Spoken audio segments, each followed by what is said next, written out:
bạn ok chân đây ngọc này cho người này dương chập đầm bắt to tại trong tận năng session muốn trên session muốn những đăng pika và bé sẽ đầm bày add នៅ data ថ្មី1 row ឬក៏ច្រើន row ចូលទៅក្នុង table របស់យើង table promotion ណាចឹងនេះយើងបន្តបន្តិចទៀតតកតងទៅនឹង insert ចឹង insert ហ្នឹងដោយសារពីលើកមុនយើងបាននិយាយតទៅនឹង primary key ចឹងយើងអាច select មើល data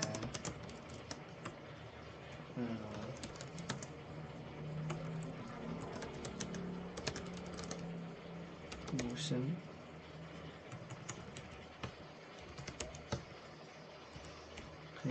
ចឹងនេះ data ដែលយើងបានរៀនហើយ insert តាំងពីសប្តាហ៍មុនអញ្ចឹងតកតងនឹងការ insert data យើងមិនទៅសេ statement មួយថា insert into យើងដាក់ column ដែរ column ដល់យើងទៅដាក់ promotion score promotion name ចឹងទៅវា standard ចឹងយើងដាក់ឈ្មោះទៅ expired date ចេះចឹង discount គឺ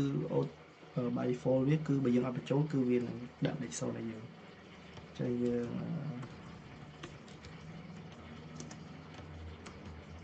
ហើយដាក់ promotion ថ្មី new promotion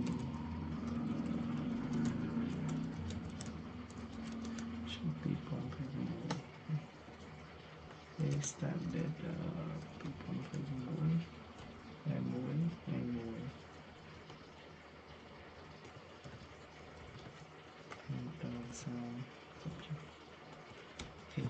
ចឹងពេលយើង insert ទៅយើងបានមករកថ្មីមក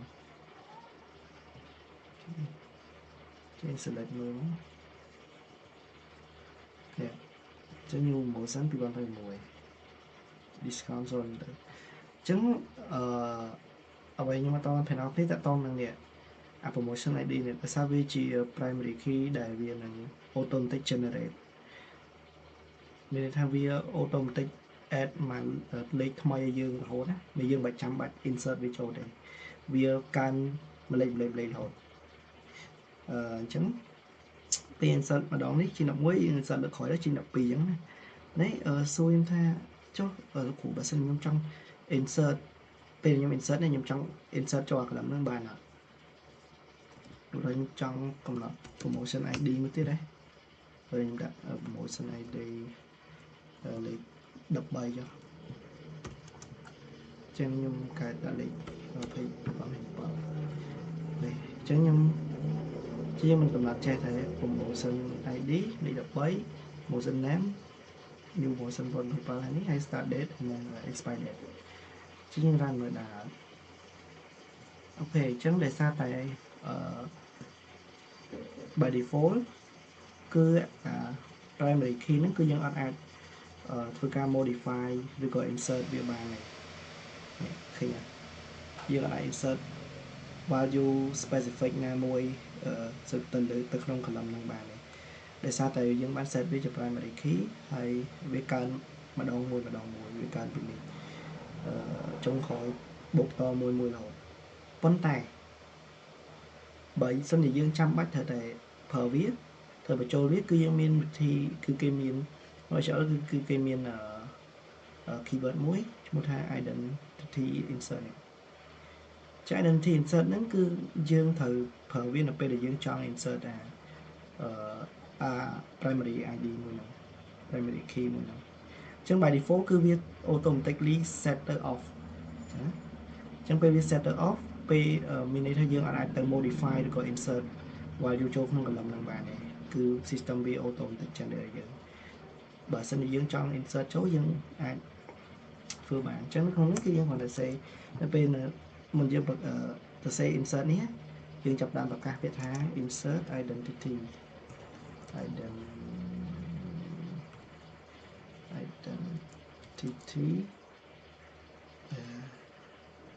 insert ជា keyword ទេហើយស្មើ on ចឹងចាំតិចណាអូខេចឹងបន្តទៀតអូខេចឹងដល់ពេលយើងដាក់យើងពេលយើងបើកវិញយើងត្រូវបិទវាវិញ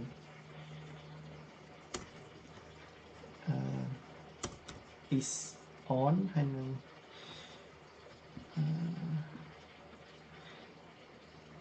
ចឹង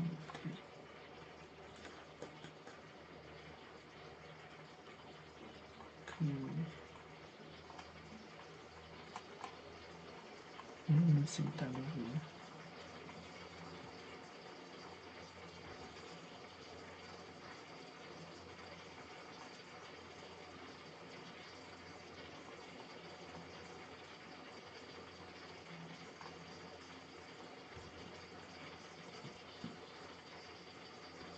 អូខេចឹងយើងទៅសេពាក្យថា set identity insert ហ្នឹងទៅលើដាក់ទៅលើ table name ចឹង table យើង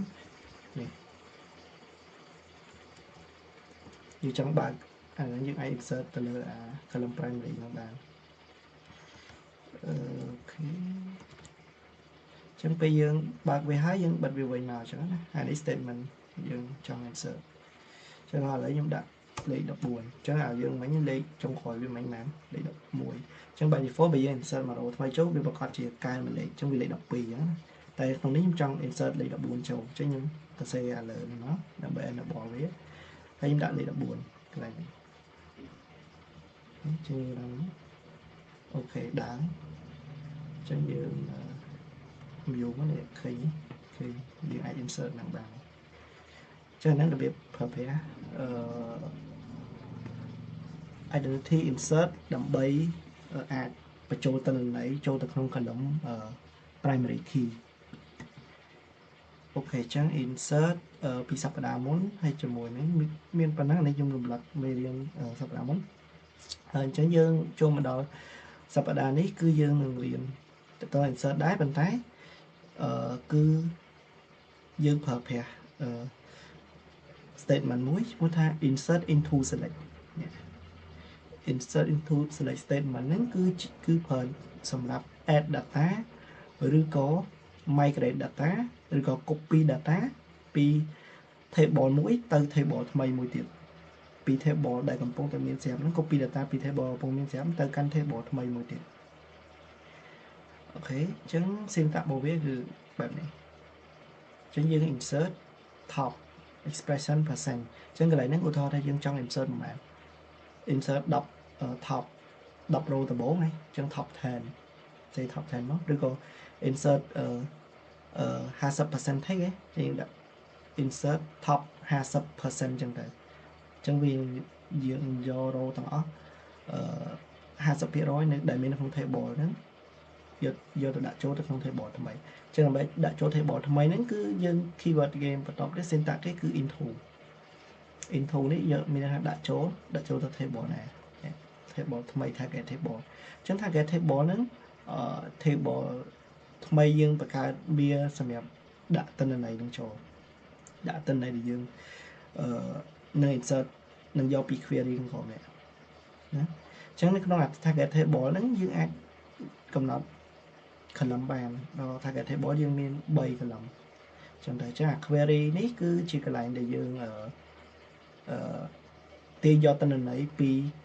table ដែលយើងកំពុងមានស្រាប់ឧទាហរណ៍យើងសេថា select ID name gender from table staff ចឹងទៅអញ្ចឹងយើងបាន3 table 3 column បន្តមកយើងដាក់ចូលទៅក្នុង table target នេះអូខេអញ្ចឹងចាំយើងមើល example ទៅយើងនឹងយល់ច្បាស់ជាងហ្នឹងអញ្ចឹងបន្តមកទៀតយើងមានជា example ដែរអញ្ចឹងយើងអាចអូខេអញ្ចឹងខ្ញុំសូមបង្កើត target table អានេះ target table target table ជាងធ្វើបង្កើត target table មួយដើម្បី copy data ពី table ដែលមានស្រាប់មកអញ្ចឹងនៅក្នុង target table ឬក៏ table ថ្មីនេះ new table មានឈ្មោះថា address ដាក់នៅក្នុង schema cells ហើយយើងមានកំណត់ column បង្កើត column ចំនួន 4 នៅក្នុងហ្នឹងដែលមួយជា identity primary key វានេះ automatic generate ឈ្មោះថា address ID ហើយយើងមាន street ហើយ city state ហើយនិង zip code អញ្ចឹងយើង run វាមកអញ្ចឹងយើងបាន table ថ្មីមួយដែលអត់ទាន់មាន data អំពីមួយទៅណៃអូខេចឹងយើងឡើងមានបិទវាចោលបានអញ្ចឹងយើងបានបង្កើតជោគជ័យមាន5ខាងអត់ទាន់មាន data អូខេអញ្ចឹងបន្តមកទៀតគឺយើងធ្វើការទាញយកទិន្នន័យពី table ដែលយើងកំពុងមានស្រាប់មកអូខេអញ្ចឹងយើងដើម្បីទាញយកទិន្នន័យ table ដែលយើងមានស្រាប់យើងសរសេរsyntax នេះមកយើងលើយើងយកទៅនេះជាសិនអញ្ចឹងមានន័យថានៅក្នុងនេះគឺយើង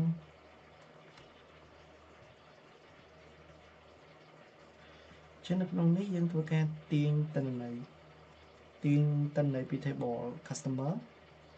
ហើយយើងយក 4 column street city state និង zip code ចេញរ៉ានមកទិន្នន័យដែលយើងកំពុងមាននៅក្នុង table customer អញ្ចឹងមានប៉ុណ្ណឹងបាន 1445 row បន្តមកទៀតគឺយើងចង់ migrate ឬក៏ copy ទិន្នន័យពី table ហ្នឹងទៅដាក់នៅក្នុង table មួយទៀត table ដែលយើងបានបង្កើតមិញហ្នឹង table address នេះអញ្ចឹងដើម្បីបង្កើតគឺយើងដើម្បី copy យើងគ្រាន់តែសរសេរគឺថាsyntax របស់វាមិញហ្នឹង insert យើង copy ក៏បាន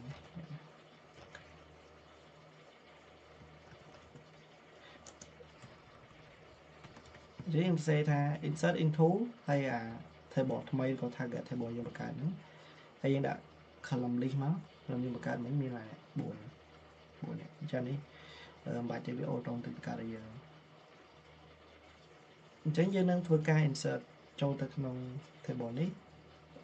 ដាក់ចូលទៅក្នុង 4 column នេះអូខេអញ្ចឹង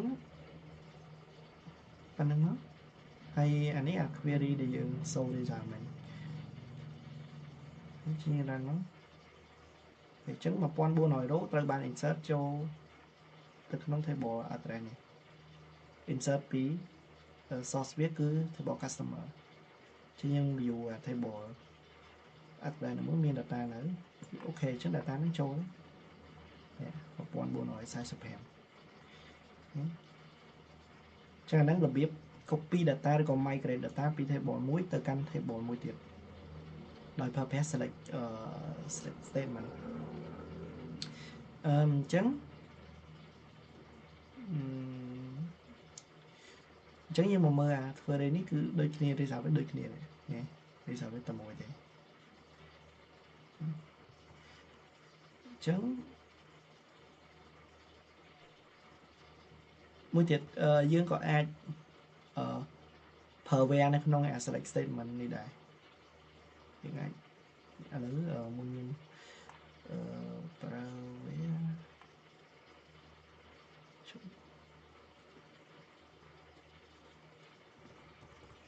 ចឹងប្រើ where នៅក្នុងនឹងបានដោយសារតែ data នេះយើងមានខាងនេះក្នុងនេះ1445យើង insert មិញ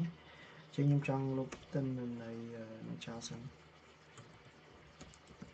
delete from ខ្ញុំលុបទិន្នន័យដែលយើង insert មិញចូលទិន្នន័យពី table ថ្មី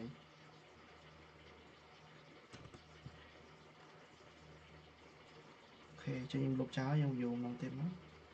thì theo bỏ mấy lên miền đất đá em lục bài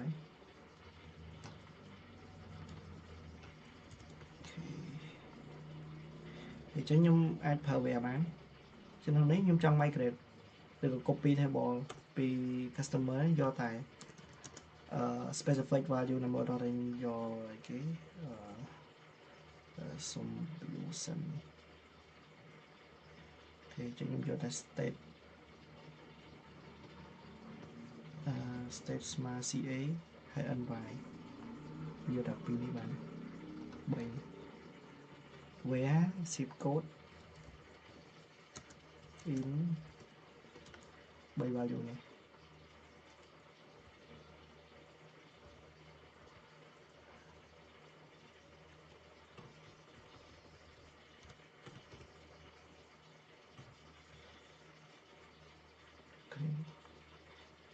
cho nên mình do tên này pi table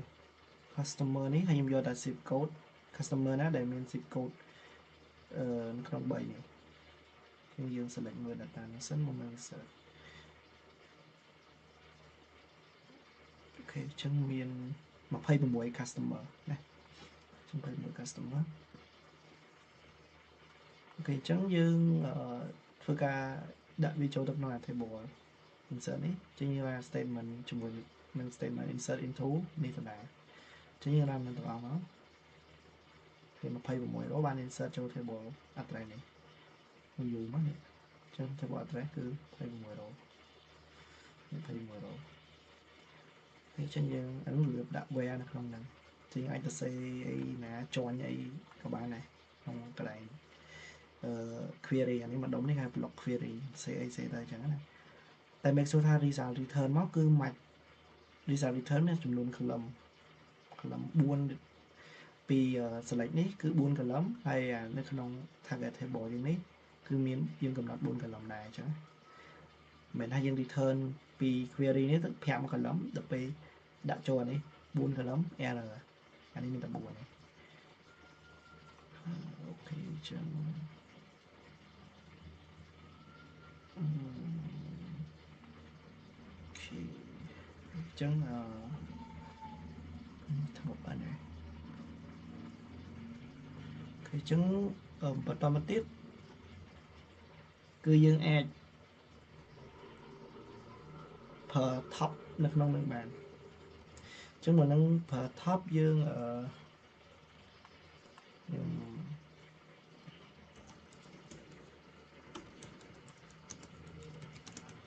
anh lục thấy bọn chào nữa nhưng mà delete record này mình delete record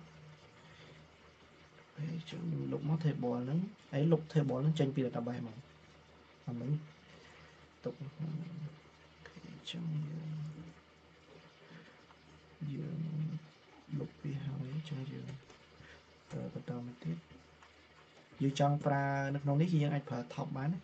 bây giờ dương select ta đọc rồi đây cho này query này query select dương này query cái block query để dương insert cho table address này trả query nó dương top bán trong và dương select vô là top file từ đi trong đây nhưng view mới thở này top file nhưng select vô đây top file nó màu đẹp rồi tập bộ nào chấm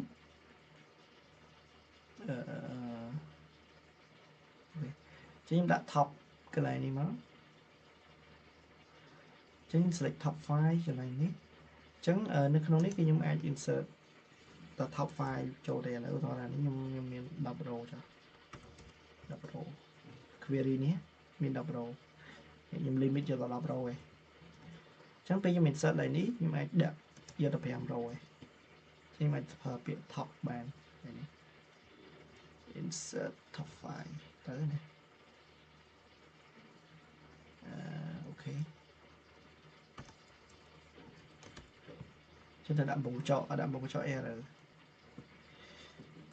giả đổi ta dừng lại nếu như anh đã top cho bạn chính dương bây giờ ra nó dừng khơi tập làm rồi để change big query query មាន10 row ចឹងវា return មកតែ5 row ហើយ insert ចូល table នេះហើយជាង run មកហើយចឹង5 row បាន insert ជោគជ័យយើងមើល data ក្នុងអត្រាចូលនេះ5 row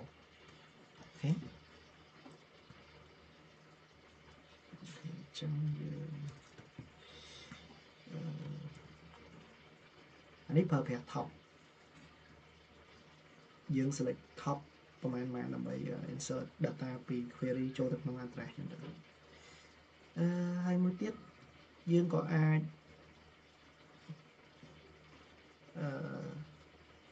ប្រើជាមួយនឹង top 10% បានដែរអញ្ចឹងយើងយក top មកនេះយើងយក top 10%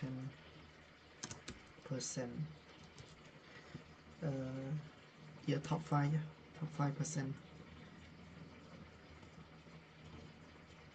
sorry top 50% ចឹង top 50% នៃ query នេះចឹង query នេះ return 10 row return 10 row ចឹង 50% នៃ 10 row គឺ 5 row ដែរចឹងយើងអានោះប្រកាសជាឃើញ5 row ចឹងយើងមើលសិនអានេះយើងពេចយើង insert ចូលមុនហ្នឹងដែលប្រើ top ចឹងយើងលុបអាចោលសិនចឹងយើង insert ដល់ថ្មីហើយចឹងយើង select មកដែលមាន data ណាអូខេមានចឹងយើងប្រើ top 50% select យក 50% top 50%ចេញពី query នេះ 50% row ចឹងបើសិនជាអានេះវាមាន1000 row 50% នៃ1000 row គឺ500 row ចឹង500 row នឹង input ត្រូវបាន insert ចូលក្នុង target table នេះអញ្ចឹងនេះវាមានតែ10 row ទេចឹង 50% វាប្រកាសជា5 row ដែរចឹងយើង insert មកអូខេចឹងចូល5 row មែនអូខេនេះ5 row អញ្ចឹងយើងអាចមានដូចថាឥឡូវខ្ញុំ insert បានខ្ញុំ insert 80 row 80% 80% នៃ10 row គឺមែនគឺ8 row ដែរអញ្ចឹងយើងយូរសិនអត់មានទេអូខេ insert ចូលដល់វាឃើញ3 row មាន3 row ចឹងយើង select មកឃើញ3មែនអត់3 row អូខេចឹងអានេះរបៀបប្រើប្រាស់ insert ជាមួយនឹង top ហើយនឹង top percent អូខេចឹងមានប៉ុណ្ណឹងតើតើណា insert into select statement ហ្នឹងគ្រូ delete មួយ truncated ហ្នឹងខុសគ្នាមិនអីអូខេទំនួលល្អខ្ញុំគិតថាប្រហែលអ្នកមានអ្នកឆ្ងល់ហើយតើតើនឹង delete ហើយ truncated គឺវាខុសគ្នាតើតើនឹង primary key ក៏ដូចជា cut នៅក្នុង table មានន័យថាចេះឧទាហរណ៍នៅពេលដែល table មួយពេលយើង insert data ចូលហើយគឺមាន cut មួយ store នៅក្នុង back end របស់ database នៅពេលដែលយើងលុបអា record នឹងចោលទាំងអស់នេះចេញពីនេះយើងលុបប្រើ delete នេះ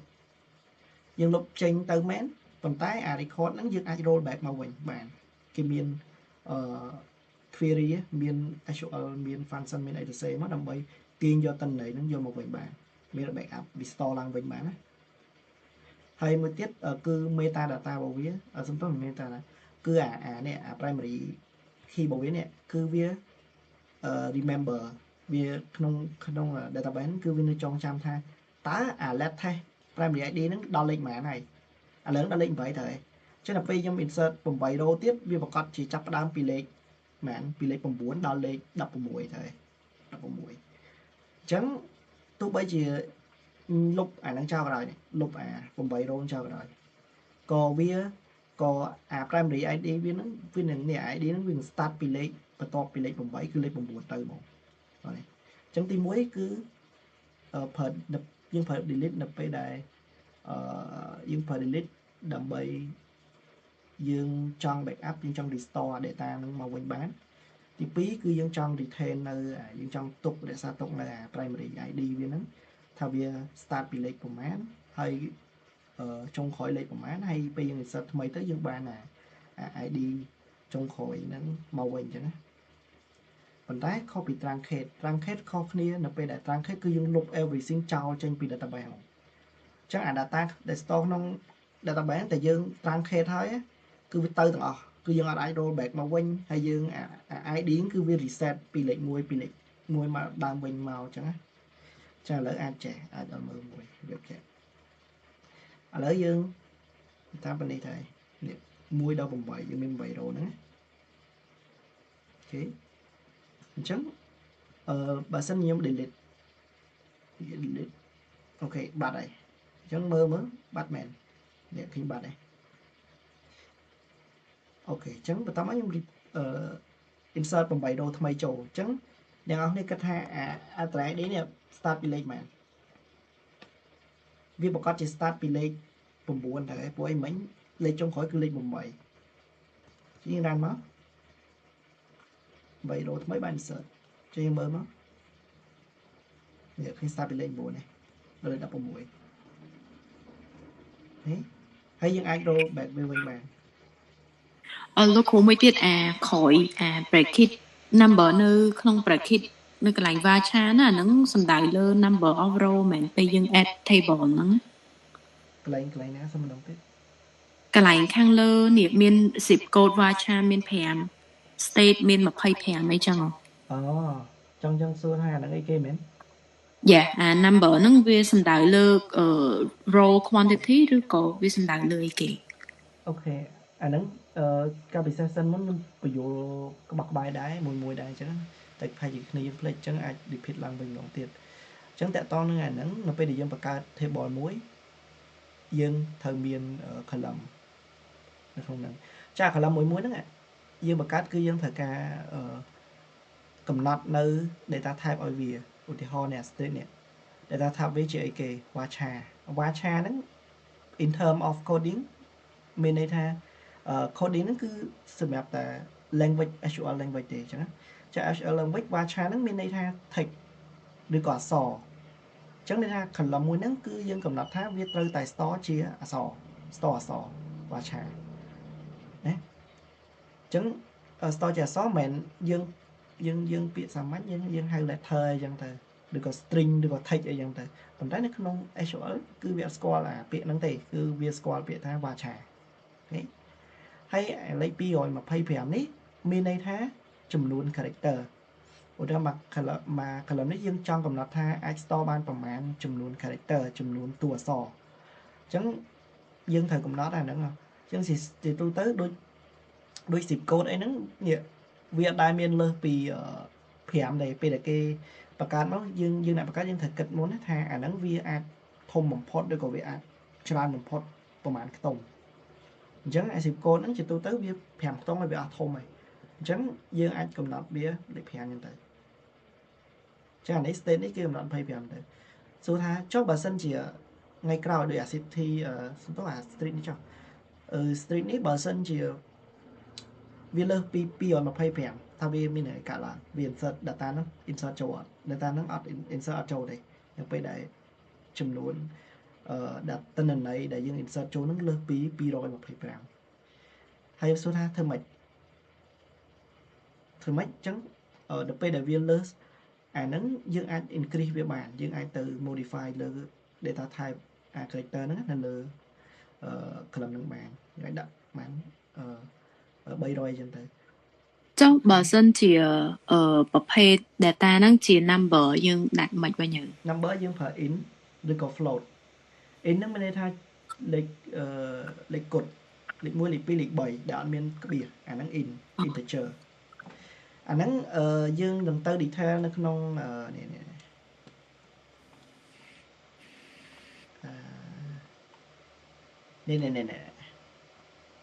ះvarchar integer bit decimal char này nhé detail យើងមាន session មួយយើង detail ពពួកអាdata type អស់ហ្នឹង one by one អញ្ចឹងណាអូខេលោកគ្រូមាន question មួយទៀតមិញហ្នឹងពេលយើង start session ហ្នឹងយើងដឹងពីរបៀបដែលយើង manually input value one row ចុះបើសិនជាយើង add multiple row ខ្លួនឯងយើងដាក់ value វាតមកទៅ multiple row យើងបានរៀនពីសប្តាហ៍មុនហ្នឹងនេះ nè nằm bay insert multiple row bán dương còn được say insert into table name hay column để dương cho insert đó hay bài tập mới dương say values hay đặt row chạy gì nè phầnนี้mình đang mà row bắt đầu bên đây anh nó sẽ sẵn muốn những gì hai ta ប្រហែលជាតាមអត់តាន់ thank you អូខេឥឡូវតន់ណា តន់ណៃ អូខេចឹងវាមានអីវាសាមញ្ញតិចតួចនេះសប្តាហ៍មុនក៏បានបង្កើតអា column promotion នេះខ្ញុំទៅ detail មួយអា column មួយនេះដាក់ data type នេះមានថាម៉េចចឹងណាយើងគ្នាណាគេអត់ទាន់អាចទៅមើលវីដេអូដែលខ្ញុំដាក់ចូលក្នុង YouTube channel ហ្នឹងបានណាក្នុងនោះមានអូខេចឹងយើងអូខេចឹងឥឡូវនិយាយតាក់ទងនឹង truncated ត្រឡប់មកវិញឲ្យមើល truncated មួយទៀតឥឡូវមិញ address យើងឡើងមកនេះវាតធ្វើបើ data ហ្នឹងយើងត្រូវបានយើងលុបចេញមែនពេលយើងបើ delete នេះយើងលុបចេញមែនប៉ុន្តែអា primary key វាហ្នឹងគឺវានៅចងចាំថា let test ID វាហ្នឹងលេខប្រមាណអញ្ចឹង let test វាគឺលេខ8អញ្ចឹងវា save ក្នុង cloud ឬក៏ somewhere នៅក្នុង database backend របស់វាអញ្ចឹងពេលយើង insert row ថ្មីចូលគឺវានឹង start ពីលេខ9ទោះបីជា data ហ្នឹងវាយើងមើលអត់ឃើញក៏ដោយយើងលុបចោលក៏ដោយអញ្ចឹងណាអញ្ចឹងលេខ9អញ្ចឹងមួយទៀតខ្ញុំ run truncate អញ្ចឹង truncate មានន័យថាលុបទិន្នន័យលុប everything លុបខាត់លុបអីចោលពី database ហ្នឹងហ្មងពី table ហ្នឹងហ្មងអញ្ចឹង table ហ្នឹង data ក្នុង table ហ្នឹងពីមុនមានប្រមាណពាន់លានរោក៏ដោយពេលយើង truncate table ហ្នឹងទៅគឺ data ហ្នឹងទៅទាំងអស់យើងអត់អាច roll back មកវិញទេគ្មានថ្ងៃ roll back បានទេហើយអា ID របស់វាហ្នឹងគឺគាត់ត្រូវបាន reset ទៅលេខ0ដែរអញ្ចឹងណាឥឡូវយើង run មើលថាវាអញ្ចឹងមែនអត់អូខេអញ្ចឹង truncate ទៅអស់ហើយអញ្ចឹង table នៅមានដដែលទេតែអត់មាន data ទេជាង run 8មកជាង run 3រកចូល3រកអញ្ចឹងយើងលុបអាហ្នឹងចោលមើលមិញលុបចោលគឺវា start ពីលេខ1មកវិញហ្នឹងហើយអញ្ចឹងលុបដងទៀតខ្ញុំដាក់លេខ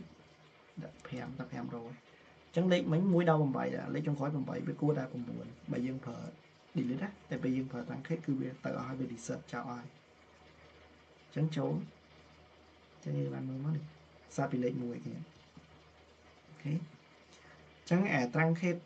delete ហ្នឹងគឺវាប្រើសម្រាប់លុបទិន្នន័យពី table ដូចគ្នាតែគ្រាន់វាមានកន្លែងខុសគ្នាដូចខ្ញុំនិយាយមិញវាមានប្រហែលចំណុចហ្នឹងអញ្ចឹង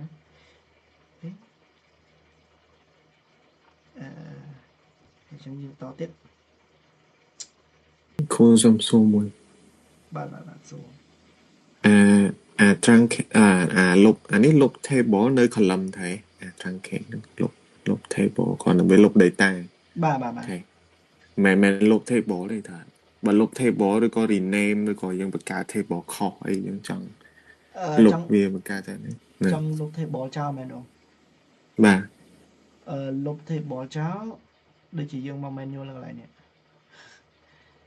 ដូចជាមាន script វាដែរតែខ្ញុំភ្លេចតែដូចជាមេរៀនមុខដូចជាមាននេះព្រោះអញ្ចឹងខ្ញុំវាក៏លើមានឡើង delete នេះdelete មកdelete មកបាត់ហើយនេះរាប់មួយសិនណាដូចចោលទៀតវាមាន script វាតែដល់ពេលលុបអញ្ចឹងយើងអត់អាច retrieve ឬក៏អីបានទេ manual delete ហ្នឹងបាទអាហ្នឹងអត់អាចទេតែទៅហើយបងនេះ delete ទៅមកបាទឥឡូវខ្ញុំលុបអត់ចំលុប promotion នេះគេលុបបាត់ហើយលេខមានហើយអញ្ចឹងចង់ឲ្យមានវិញយើងចូលចង់ឲ្យមានវិញតែយើងបង្កើតអានេះមកវិញយើងបើកអានេះឡើងមកវិញចឹងឡើងមកវិញអញ្ចឹងអានេះអត់តាមឃើញវាអត់ real time ទេតើយើង refresh មួយសិននេះអត់ត្រែមកវិញអូខេតោះមានចម្ងល់អីទេមានទេអាហ្នឹងខ្ញុំដូចជាមាន session មួយតើតើនឹង data definition language DDL តើតើនឹងបង្កើត object delete object modify object ចា object ហ្នឹងមានដូចជា table database view procedure trigger ហ្នឹងគឺគេហៅ object ក្នុងដូចជានៅ session ណានេះ data definition language បន្ទាប់ពីចប់ពីអា session យើងទៅ insert update delete នឹងចប់ទៅយើងចូលដល់ហ្នឹងហើយរបៀបបង្កើត database drop database create schema alter ហ្នឹងមាន modify ឬក៏ edit schema name អីចឹងណា drop schema នឹងចោល drop ហ្នឹង loop ខ្ញុំនឹកឃើញហើយមានវងសកលសួរថាចង់ delete អា table នឹងចោលហ្មងហើយធ្វើម៉េចចឹងយើងគេមាន script គេមាន keyword មួយឈ្មោះ drop ហ្នឹងដាក់ drop table មកឥឡូវយើងនៅមានយើងរ៉ានអា drop នេះមក successfully ចឹងមាន drop ហ្នឹងគឺស្មើយើង menu delete មិញហ្នឹងឯងនេះគឺឡើងមានគេបាត់ហើយ and drop table អានេះមាន clear អានេះមាន clear remove data table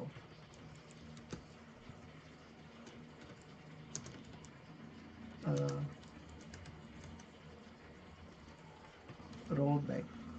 យើងអាច roll back or restore វិញបានណាប៉ុន្តែអានេះទៅហើយ delete data មែន remove data មែនតែ cannot roll back identity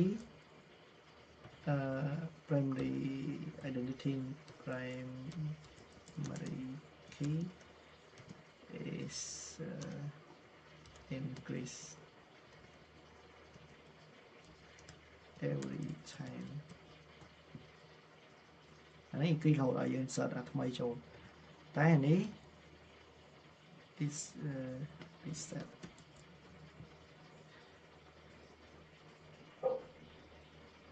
ចាអានេះគឺ reset remove data មែនតែអត់អាច roll back ទេហើយ restore បានទេហើយ primary key គឺត្រូវបាន reset ហើយចានេះមាន drop table មាន delete table ហ្នឹងពី database ហ្នឹងចោលមកតែ delete ហើយ ខាត់ក៏អត់សល់ restore វិញក៏អត់បានដែរ table from db ព្រោះខ្ញុំថាចុះបើសិនជាច្រឡំដៃ run as query ហ្នឹងធ្វើម៉េចអញ្ចឹងពេលច្រឡំដៃ run គឺមែនទៅពេលយើងមាន database គឺគេមាន replica គេធ្វើ duplicate database server ច្រើនដែល store នៅច្រើនកន្លែង multi server multi region អញ្ចឹងបើសិនជាអាមួយណា down ឬក៏អាមួយណាត្រូវបានគេ delete accidentally គឺយើងអាចrestore ឡើងវិញបានយើងអាចទៅយកពី region ផ្សេងឬក៏ពី server ផ្សេងមកដោយសារយើង clone វាគេមាន clone បានឬក៏មួយទៀតគេ backup វាជា fix database ឧទាហរណ៍មួយថ្ងៃយើង backup database file database ហ្នឹងទុកជាមួយ file ចោលអញ្ចឹងពេលយើងច្រឡំដៃ delete ឬក៏ update table update data ស្អីដែល critical យើងអាច roll back វិញបានយើងទៅហៅអានោះមក roll back វិញ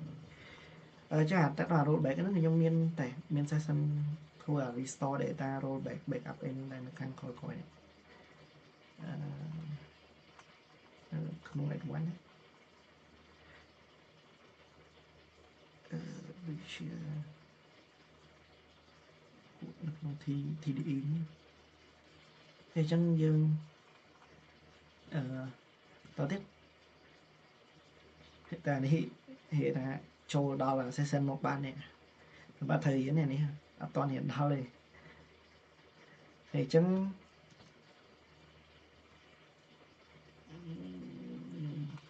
មកបាទចឹងអា insert នេះដូចពេលយើងដំបូងដែរចឹងអា script ដែល run insert by store ទៅចូលទៅមើលវិញដូចគ្នា yes បងហ្នឹងហើយដូចគ្នាបងដូចគ្នាត្រូវហើយណែ script ឲ្យយើងឲ្យគ្នាយើងពេលដែល start session ដំបូងឡើយហ្មងណាហើយទៅ run ហ្នឹងគឺអា script ពួកអស់ហ្នឹងឯងមាន drop មានអីហ្នឹងអា drop ហ្នឹងគេប្រើមួយ drop មាន keyword មួយទៀត if exist មួយទៀត if exist មានថាបើសិនជាទូទៅ table ត្រូវបាន drop ហើយពេលយើង run drop ម្ដងទៀតវា error ហើយតែបើយើងកុំឲ្យយើងអត់ចង់ឃើញ error ហ្នឹងឬក៏ eliminate error ហ្នឹងចោលយើងអាចដាក់ keyword មួយ exit exit កន្លែងនេះមានន័យថាបើវា define មើលមុននឹង delete វា define មើលថាតើអា table នេះមានអត់បើវាអត់មានទេវាអត់ធ្វើអីទាំងអស់វាអត់ delete ចោលទេតែបើសិនជាវាមានបានវា delete បានវា run drop table delete នេះអញ្ចឹងណាអាហ្នឹង effect ហ្នឹងប្រើបានទាំង database ប្រើបានទាំងពេល drop database drop table drop view procedure អីផ្សេង អូអញ្ចឹងមកនេះថាបើមានมันវាទៅលុបបើអត់ទេវាអត់ នៅវាធ្វើអី អត់ អ ទេ ស់បាទ អូ ប៉ុន្តែបើយើងលុបហើយយើងទៅ run អាហ្នឹងតែគឺវា error វា error ឡើយអូខេអានេះអាចថាចំណេះដឹង add on អ្នកគ្នាយើងវានេះដែរអូដែរអញ្ចឹងយើងបន្តទៀតអញ្ចឹង insert into នាងយល់ច្បាស់ណាវាអត់មានអីខុសពីអា session មុនទេ session មុនតែប៉ុណ្្នេះ insert into thì យើងទៅ insert into ដាក់ table name អញ្ចឹងអានេះ variable គឺវាអ្វីខុសគ្នាគឺវាខុសតែអាកន្លែងនេះ insert នេះទេ insert កន្លែងនេះបន្ត insert យ៉ាងដាក់ top command top ប្រហែល row ហ្នឹងឬក៏ top percent អីចឹងទៅហើយខុសគ្នាមួយទៀតគឺអា value កន្លែងនេះអញ្ចឹងអា value នេះ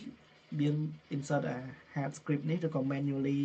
នេះគឺយើងសរសេរបែបនេះ one by one ចឹងទៅអញ្ចឹងបើយើងចង់ insert data ដែលមានយក data ពី table ស្រាប់គឺយើងប្រើ select ប្រើកន្លែង query វា select ចឹងទៅអូខេអញ្ចឹងអាហ្នឹងវា benefit នៅពេលដែលយើង migrate data ពី source មួយទៅ source មួយឧទាហរណ៍ខ្ញុំមាន database 2ដែលនៅលើ server ផ្សេងគ្នាហើយខ្ញុំចង់ migrate ឲ្យគេប្រើឧទាហរណ៍ថាក្នុង database ខ្ញុំ store នៅ critical information ច្រើនមែនតើ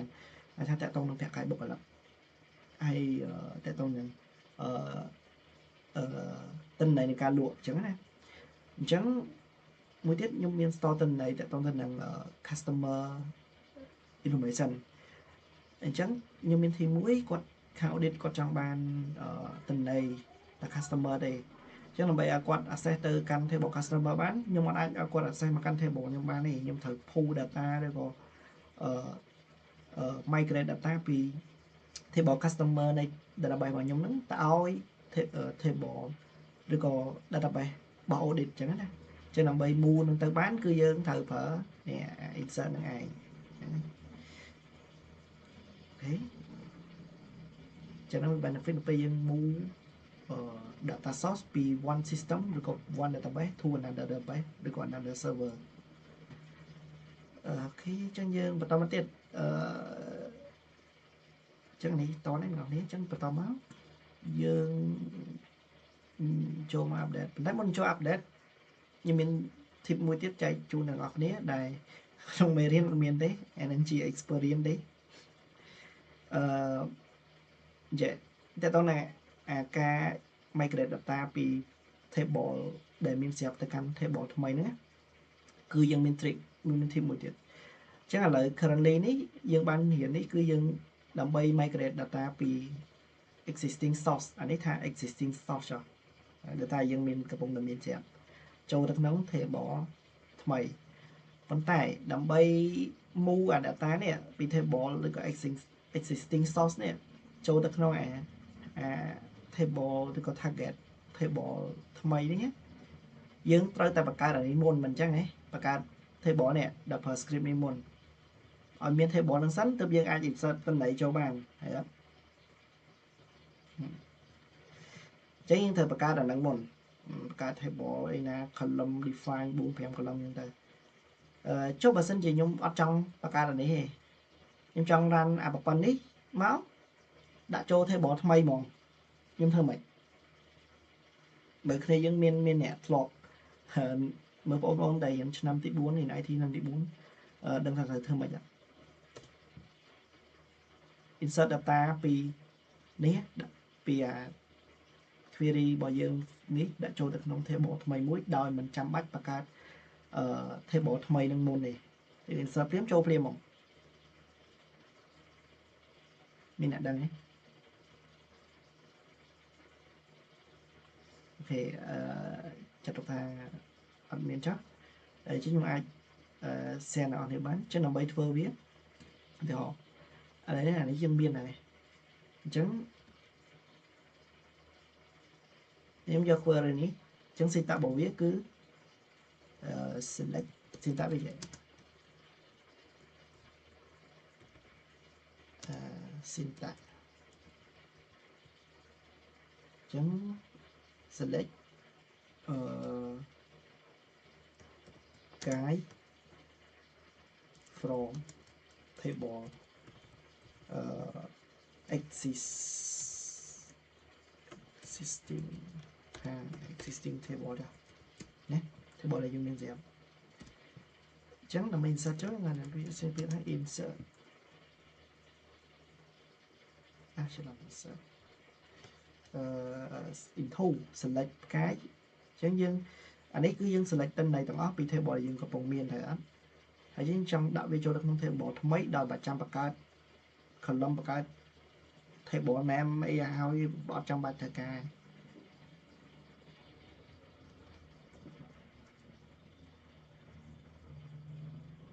thì xem tôi tích chọn này. Ok chứng xin tạo viết cứ anh ấy như mình select data giờ mở chứ chứng xin tạo làm bay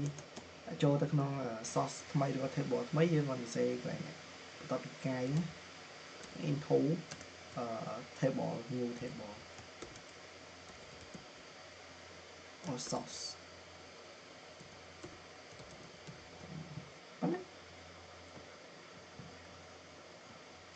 phải trả lại dân sạc giờ này mà làm nữa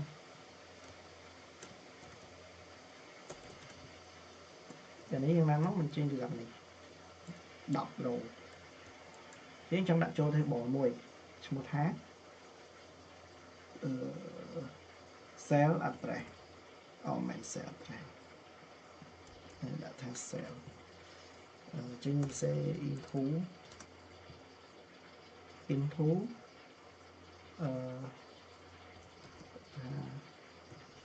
customer address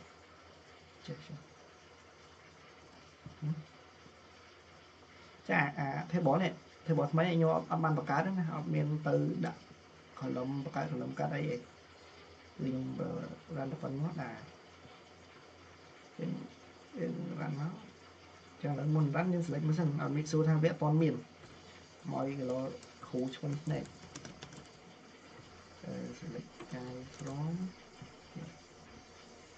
mưa sang nói miền đó thế bỏ biến này invalid object upon miền này chẳng như ra máu in chỗ lập sẽ đọc rồi như thế đó nè thế đọc rồi thế chẳng khi bia convenient chuyên môn này bia sửa chuyên môn này nhưng mà đấy sắp tới nè tôi bắt đầu column đã data type đã cầm nọt chuyên môn character này làm nhảy nhảy bên này đây cầm nọt column data insert này tiệt chứ chả đấy bia nâng automatic clone nó bây giờ run chứ tôi mình làm vì mình clone do data type này be original data type nó nông column mới này hay nâng chùm luôn character nó không phải là muốn này be table source existing source nhưng mà table customer chứ ok chẳng miên chùm lối đấy miên chùm lối ở miên này miên này là khổ ok chẳng trái sáng đấy chẳng insert data nó cứ miên các bạch trở này ok chẳng là lấy dân cho update tí này lên tí để cho những 4 phèn tí ấy 4 đồng tí một này chẳng dân bắt đầu tới cư dân để tôi nâng ca update data rồi có change data nó không thể bỏ vào dân chứ nó bay change data rồi có update ទិន្នន័យឬក៏យើងអាចនិយាយសាមញ្ញថា edit ទិន្នន័យនៅក្នុង column ណាមួយនៅក្នុង table ណាមួយគឺយើងអាចធ្វើបានក្នុង SQL server ដែលយើងប្រើប្រាស់ update statement ចឹង syntax របស់វាគឺសាមញ្ញទេនេះដូចពាក្យនេះគឺមានន័យថា update យើងផ្សេងមក update ហើយ table name ដែលយើងចង់ update ហើយ set ហ្នឹងមានថាចង់ update ទៅលើ column នៃគេខ្លះចឹងនេះ column ដាក់មកនេះនេះ column ទី1 value អីគេទៅ column ទី2 value អីគេទៅហើយសំខាន់បំផុតគឺ var addition យើងអាចដាក់ var addition បានចឹង remember ថានៅពេលដែលយើង update ទិន្នន័យក្នុង table នឹងមួយអ្នកទាំងអស់គ្នាត្រូវចាំបាច់ត្រូវតែដាក់ var condition មូលហេតុបានចាំបាច់ត្រូវដាក់បើសិនជាអ្នកទាំងអស់គ្នាអត់ដាក់ var ទេគឺ data មួយហ្នឹងគឺនឹងខ្ទេចតែម្ដងក្នុងមួយ table នឹងខ្ទេចទាំងអស់ឧទាហរណ៍ខ្ញុំ update customer name នៅក្នុង table customer ណា customer ខ្ញុំអត់ដាក់ var ទេខ្ញុំអត់ដាក់ថា var customer ដែលមាន ID លេខ1ទេខ្ញុំចង់ update ទីប៉ុន្តែខ្ញុំចង់ update អ្នកដែលមានលេខ1នេះខ្ញុំ update ឈ្មោះគាត់ពី A ទៅ B អញ្ចឹងទៅតែជាក់ស្ដែងខ្ញុំភ្លេចដាក់ var ខ្ញុំបានដាក់ var ID គាត់ស្មើ1ទេអញ្ចឹងខ្ញុំទៅ update តែ update ខ្ញុំមិនសេថា update customer ហើយខ្ញុំ set column name customer name ហ្នឹងស្មើ B អញ្ចឹងទៅអញ្ចឹងអា customer ទាំងអស់ដែលនៅក្នុង table ហ្នឹងឈ្មោះគាត់ហ្នឹងណានេះអាកន្លែងយើងដាក់នេះឈ្មោះទៅលើ column name ណាcolumn customer name គឺវានឹង automatic គឺវានឹងត្រូវបាន change ទៅជាឈ្មោះ B ទាំងអស់អញ្ចឹងបើសិនជា imagine យើងមាន customer 1លាននាក់សំដៅអា customer ថាធម្មតា 10000 នាក់ចុះពេលយើង update អត់ដាក់ var អញ្ចឹងទៅគឺ 10000 ហ្នឹងគឺទៅទាំងអស់អញ្ចឹង 10000 នាក់ហ្នឹងឈ្មោះ B ហ្នឹងទាំងអស់ចា៎ហ្នឹងគឺជាហានិភ័យខ្លាំងមែនតើនៅពេលដែលយើង run អា update ហ្នឹងដោយអត់ដាក់ var ចា៎ហ្នឹង complex យើងពេលយើងប្រើ update script គឺយើងត្រូវប្រយ័ត្នមែនតើគឺយើងត្រូវមាន var ហើយមួយទៀតដើម្បី secure ថា data យើង update គឺត្រឹមត្រូវវាអត់ impact data ដែលនៅក្នុង table នឹងទាំងមូលយើងត្រូវតែ select សិន select មើលទិន្នន័យសិនបើយើងចង់មើលយើងចាប់ដាក់ទៅលើឈ្មោះ customer A ហ្នឹងណាចឹងយើង select ហើយយើងដាក់ var ID គាត់មកតែមកយើងឃើញវាថាវាចេញមក row ហើយអូខេអញ្ចឹង fine យើងគាត់ដូរពីពាក្យ select ទៅ update ហើយដូរតាមហ្នឹងទៅយើង set អីចឹងទៅគឺបានហើយអូខេចឹងឥឡូវចាំខ្ញុំឲ្យមើលជារៀងមួយនៅក្នុងនេះមានអីទេនេះគេឲ្យយើងបង្កើត table មួយឈ្មោះតាក់ទេហើយយើងគេឲ្យយើង insert ទិន្នន័យហើយនេះក្នុងនេះគឺមាន script ទិន្នន័យរបស់គេអញ្ចឹងណាតែយើងមិនចាំ follow អានេះក៏បានដែរចឹងចុងក្រោយជា update ទិន្នន័យនៅក្នុង table text នេះគេ update ទៅលើ column មួយឈ្មោះថា update n គឺគេ update column ហ្នឹងគឺ store date ណាអញ្ចឹងនៅក្នុងហ្នឹងគឺគេ update ទៅ get date មានថាចាប់យកនេះ current time current date របស់យើងនេះអញ្ចឹងឥឡូវយើងមកម៉10ហើយថ្ងៃទី3ខែ1មក10ហើយប្រហែល4នាទីអញ្ចឹងទៅអញ្ចឹងពេលយើង run ហ្នឹងទៅគឺcolumn ហ្នឹង column update ហ្នឹងគឺវានឹងមាន value នៃ current hour របស់យើង current time របស់យើងនេះអញ្ចឹងណាអញ្ចឹងយើងមកមើលជាមួយនឹង data ដែលយើងមានតែម្ដងយើងមិនបង្កើតទៀតទេនៅដល់ថាយើងចង់ update ទិន្នន័យមួយទិន្នន័យនៅក្នុង table មួយឈ្មោះថា category ណាអី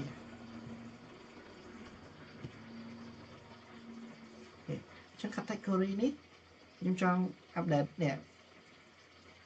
category ដែលមាន ID លេខ7នេះពីឈ្មោះ Rody នេះទៅជាអង្គរវត្តអូខេអញ្ចឹងខ្ញុំសរសេរ update ស៊ីតាវាគេមិននេះយើងវាយសេស៊ីតាវាមកអញ្ចឹងស៊ីតាវាupdate ចេះ update table update ហើយ table name table យើងចង់ update ហើយយើង set នោះដែរ update ទៅលើ column អូខេអញ្ចឹង column ដែលយើងចង់ update ខ្ញុំ update ai chẳng update value cái value thay mày chẳng đã cho nên rồi chẳng đã để value để new value hãy xin ta thế nhưng anh đã về là mình vẽ condition condition này hãy xin ta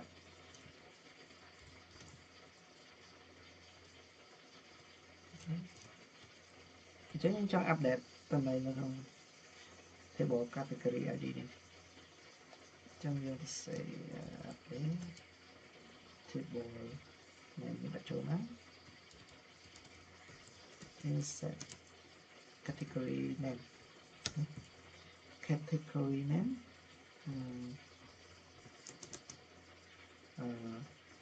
mà chẳng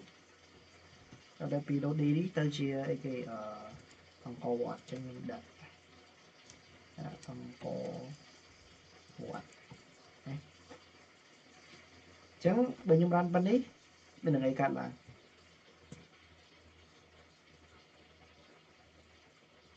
chúng mình nhung ran đấy nhưng mà vọt tầng à có vọt tầng à category name ấy co quạt đó hay lấy trong sải lấy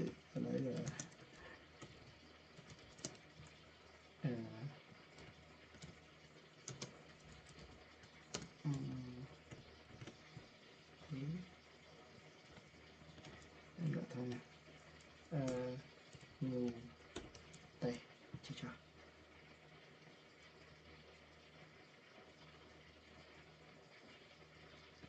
một cái thể bò muối sẵn á mình clone thể bò category này liên tục đã bỏ cái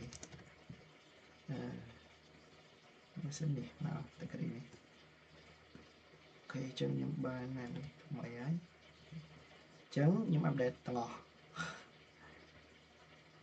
ok update chốc cháy đúng đó có quạt lò này nè nó đã véคือแบบนั้นจะมี imagine production คือnó bị ปัญหา ធំមែនតើតែដល់ទៅ fire ក៏មានដែរហើយ flop គឺការកន្លែងចាស់ flop update ព្រោះflop update ចឹងដែរតែមាន rollback មានអីអត់អីទេចឹងណាចឹងអ្នកដែលធ្វើការមួយដល់ហើយមុន run script ហ្នឹងគឺគេអត់ចេះតារាងនេះគឺគេមាន backup database គេឲ្យ run testing នៅក្នុង environment staging ឬក៏ UAT database ឲ្យសិនបានគេឲ្យដាក់ script ហ្នឹងទៅ production ឲ្យ run execute បានចឹងអូខេចឹងយើងខ្ញុំសិនគេចាំទៅសិនត្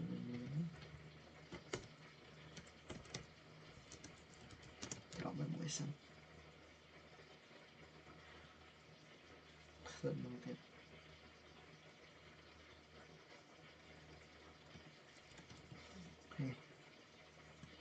ចឹងខ្ញុំចង់ update អានេះ7នេះរត់điទៅបែក set មកយើងដាក់ where condition ហើយយើងអាច say category is មក7ចឹងកន្លែងនេះសួរថាយើងដាក់ where នេះតា category នេះបានតា category ID ហ្នឹងទេចូលយើងចង់ where លើអានេះបានទេបានអត់អីទេអានេះ condition ទេយើងអាចដាក់ category name មួយទៀតក៏បានដែរ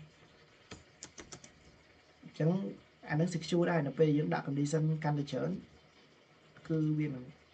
secure ពេលយើង update ហ្នឹងគឺវា make sure យើង update តាម row ទេអញ្ចឹងវាអត់ affect ជាមួយ row ផ្សេងអញ្ចឹងយើង run មកចាកន្លែងយើងឃើញដូរណា1 row ជោគជ័យនេះពេញ1 row នេះយើង select មើលមកគេ update ទៅអង្គរវត្ត2 row ទៅអង្គរវត្ត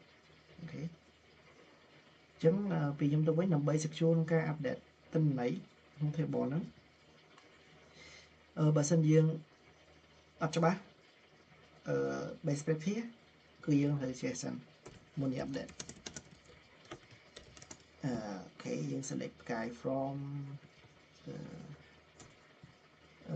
table name យើងមើលសិនយើងមើលតំណែងសិនយើងមើលចេះអូខេចឹងតំណែងយើងមានប៉ុណ្នេះហើយយើងចង់ update អាលេខប្រហែលអាលេខ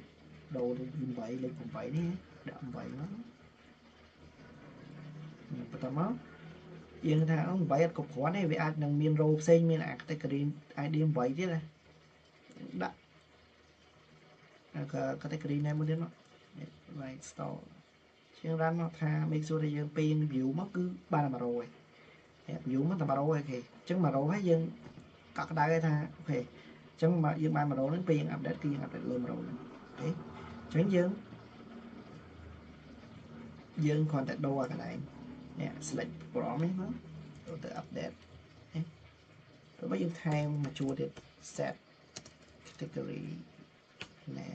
mà câu bảy score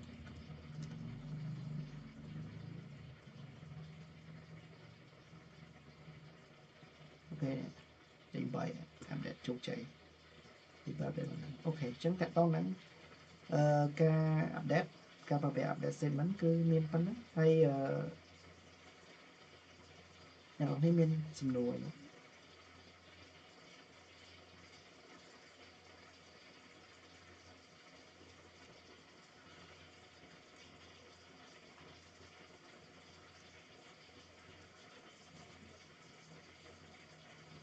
lúc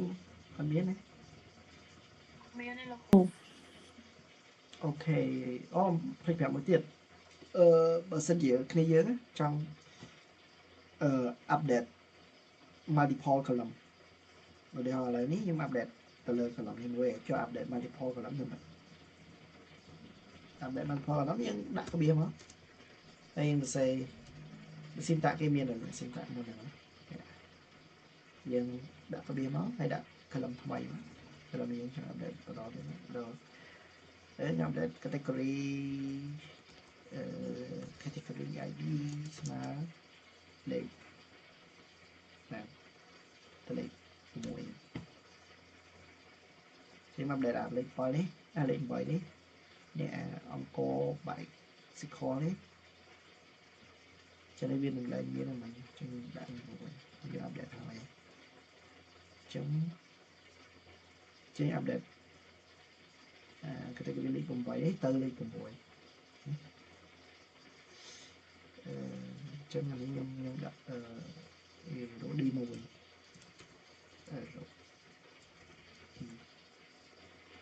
chứ dương xe ấy tôi chỉ rồi đi bảy score rồi ok để sao này khả làm đi viết primary ID dương ở đây update bài này cái file như ai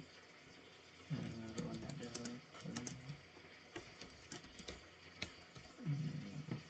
brand should be brand customer stop customer no sell stuff store ok update đi mùi chấm dot tổ clone version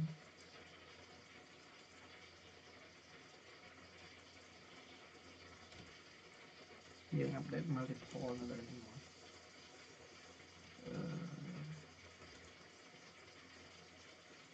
để trong ba mấy clone mình lấy cho dương trong update store đi lên 7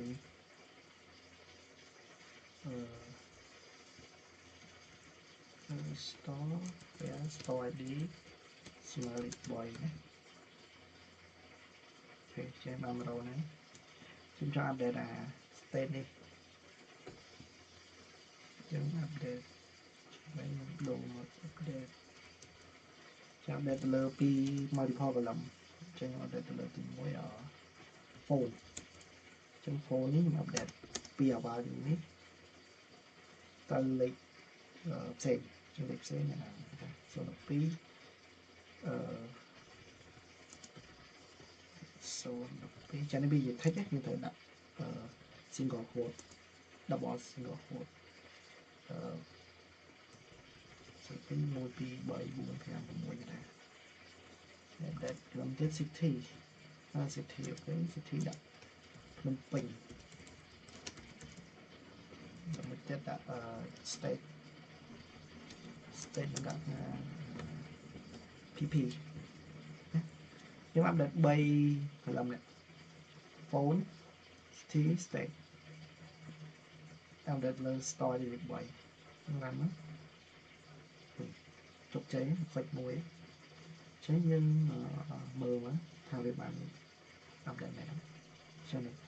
ចឹង phone ដូរណាហើយ city មកភ្នំពេញហើយ state PP អូខេចឹងហ្នឹងអាប់ដេត multiple column អូខេចឹងមានប៉ុណ្ណឹងហ្នឹងយើងចេះ insert អស់ហើយ insert ជាមួយនឹង update អស់ហើយតោះមានអីឆ្ងល់មានណាអត់មាន